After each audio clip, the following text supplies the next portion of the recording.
welcome back to my new channel. Yeah, I hope you will subscribe to this channel because from now on I will post all my cooking videos here and everything else that's not connected to crafting, just because I want to separate this. And I think this will be the first video which is only gonna be up on this new channel. So all the other food videos from the old channel, I'm moving one by one over here and I will keep them here.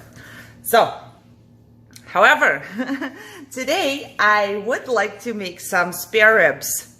And I know that you guys eat a lot of spare ribs in America, but you make them a completely different way. At least I have never eaten the ones I'm making here, and my hubby hasn't, because when I made it for the first time, he said that he never had them this way. So I don't know. However, it's so super easy that it's you know, almost doesn't make sense to make a video about that. But I noticed that a lot of my recipes are just very easy. I don't know why, but they are good. And more people try them and let me know that they like them. It's just like super good. I love that. Okay, let's just start. Like I said, I am going to make spare ribs. It's Russian style. I would call them Russian style because that's how we make our ribs. And I do buy spare ribs in a package. I don't even know if you guys sell it in any other way. All I have seen here is a package, you know, it's a sealed bag. And this is what I'm going to use. So you can vary how much you want. It will not change anything else. You know, you can double it up or make just half of it or whatever it is. So what I always do is, first of all, I always buy the ribs when they go on sale for under $1 for a pound. I do not buy them for more than under $1, you know. I'm not sure. I believe those I got for 99 cents or something like that. But I will buy them and I will use a full bag right away. Even though we are only 2 people, Michelle doesn't eat meat, so we're 3 people, but she doesn't eat what I cook, so you know, she only eats chicken breast. However, I will cut them up just in pieces like this, you know, just straight each rib, and I will marinate them always. Now, you can choose whatever you put on top. My mommy sent me some German marinade for that, and it's gyros marinade, so that's what I put on top of it now. But if I don't have that, you can just use salt and pepper and herbs you like. You can put some garlic in there. You can put whatever you like on pork. You know, you can just put on top. So then you need oil, of course. I always use olive oil. I always have been and probably always will. I only use any other oil for baking, but when I cook, I always use olive oil. And I just put olive oil on there and then I give them a good massage because I wanted everything to go in there. And let me think. So I wanted to make them yesterday. So yesterday in the morning, I marinated everything, but I felt so bad that I couldn't do it. So I just left it in the fridge. Yeah, in the fridge overnight, and they will be even better now. So all I have to do is now make sure you take them out a little bit earlier, not 3 hours before you start cooking, but maybe like half an hour, just so they get a little bit warmer. You know, it's just better to fry them. It's gonna be easier. So that's all I need. And I need an onion, and incredibly, they had an onion in a store which is the size of an onion and not the size of a watermelon like they always do. So I will use a full onion for that. And we will need bay leaf and some peppercorns. I think you call them peppercorns. I don't know. I always buy mine in an Asian store because I feel like they have just the same with the bay leaves and a couple of other things. I feel like they have the best prices for anything like that, your herbs or whatever, because I don't know, they just do. So somehow they can get them cheaper than Walmart, so I will get them cheaper than Walmart. Now in the background, I do have 2 of my pans heating up with some olive oil in there. Even though the meat is covered in oil, I still want some hot oil. And I don't know why I do that or where I heard that, but I do that all the time. I learned that you do not use your or heat up your pan like empty. So that's why I put oil on that. So it's going to destroy your pan. Maybe I'm right, maybe I'm wrong, but I never do this any other way. And as you can see, I will just slice my onions while I'm talking to you, and I will keep the leftovers. I will put them into my baggie, just like I showed you when I made some broth. I will put this into my baggie and I will use it once I cook soup. So now all I have to do is just to fry my ribs. And I'm not gonna fry them in cam because it's gonna be loud. But all you do is fry them from each side, you know, to the point where you like the color. It just has to kind of seal the meat so the juices stay in there. And once I'm done frying, I will be back and show you how far I fry them. And I will use 2 pans because it just goes quicker. So I'll see you when the meat is fried. Okay, so I have fried them. As you can see, this is how I like them. I like them brown and, you know, not burnt, but pretty much brown, just because I'm used to this and I love it. Couple things to consider. Make sure that you turn on your fan, vent. Otherwise, you're gonna have like smoke alarm going off if you have a smoke alarm, because it fries like really hot, and you know, it's...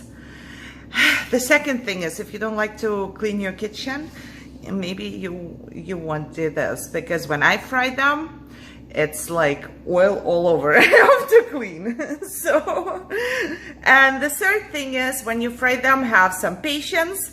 Do not rip them off from the pan if they get stuck, because the meat will tell you when to turn it around. So if it gets stuck on your pan, wait. It means that it's not closed all the way yet. So if you have to rip it, it's not good. Once it gets to the point where everything is fried, you should be able to turn it around without any problems. But now the only thing I will do is I will spread. You can fry them, but I don't fry them because they are gonna turn into, you know, nothing at all. Afterwards, you will probably not be able to see much. For those of you who do not like them, it's all right. You can, like, you know, just eat the ribs. I want to make some sauce out of it, so I will have some, not sauce, it will be some gravy afterwards. So I want that. If you don't eat that, like Maribel, that's actually for you. Try to use, like, I don't know, pulverized onions. I don't know. I really never cook without onions. I don't think there's even one recipe without onions.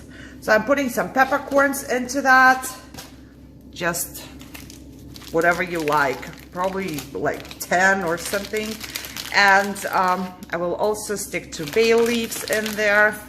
I love the smell of anything cooking with bay leaves. It reminds me of my grandma for some reason.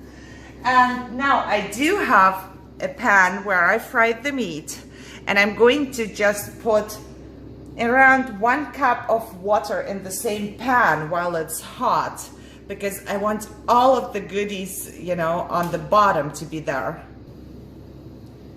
I like to call it the good stuff. I want all of the good stuff from my pan.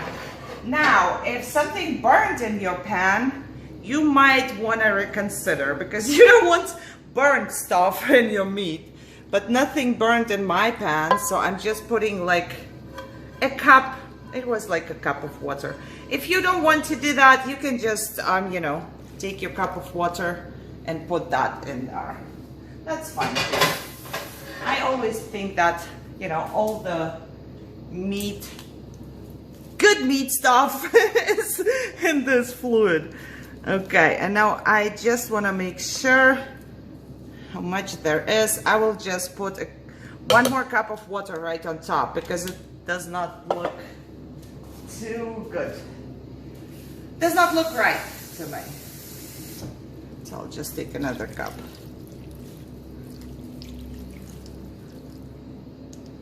And check. You want to see some fluid on the bottom if you check, you know.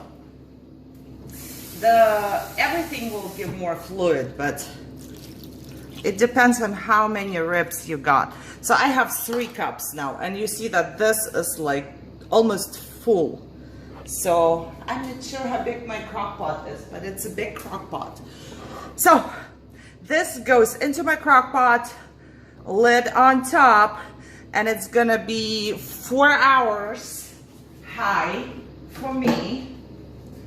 Just because you can actually put this in there, it's gonna just turn into, you know, mishmash, and then later on you can make your gravy.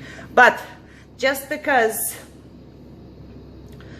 I have no time, I had a late start today because I'm not feeling well, and my husband is gonna be home in 4 hours. I will go 4 hours. I will put it 6 hours, or you can go on low as much as you want, you know. So 4 hours should be enough, 6 hours should be enough. You can also do it in your pan. Just put a lid on top, turn your heat down, let it simmer, and then simmer, I don't know, maybe an hour or something like that, maybe 2 hours. You can always check with your fork. If the meat is falling off the bone, it's done. I really want my meat to fall off the bone. I don't want to, like, you know, have to bite it off, kind of. I hope it makes sense. So I'm having it in my crock pot, and I will be back once it's done. Okay guys, so it has been 4 hours, maybe 4.5, because I did turn it up to 6 hours at the end, just because a hubby ate something else. So it has been like 4.5 hours, and it's still cooking very much, but whew, I'm sorry. Let me wait for a second. As you can see, that's what's going on in there. And if you take a fork and if you just, you know, like put it in there, the meat will come off the bone right away. So this is super soft. This is basically done.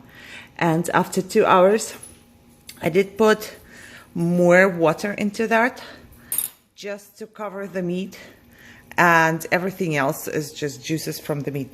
Now I took cornstarch and I mixed it with some water. I believe I used like 3 or 4 teaspoons full of cornstarch, and I mixed it with cold water, and all I'm gonna do is just put it in there, and this will just make your gravy, I guess. I will leave it in there. I will mix it up a little after I'm done filming because it's easier.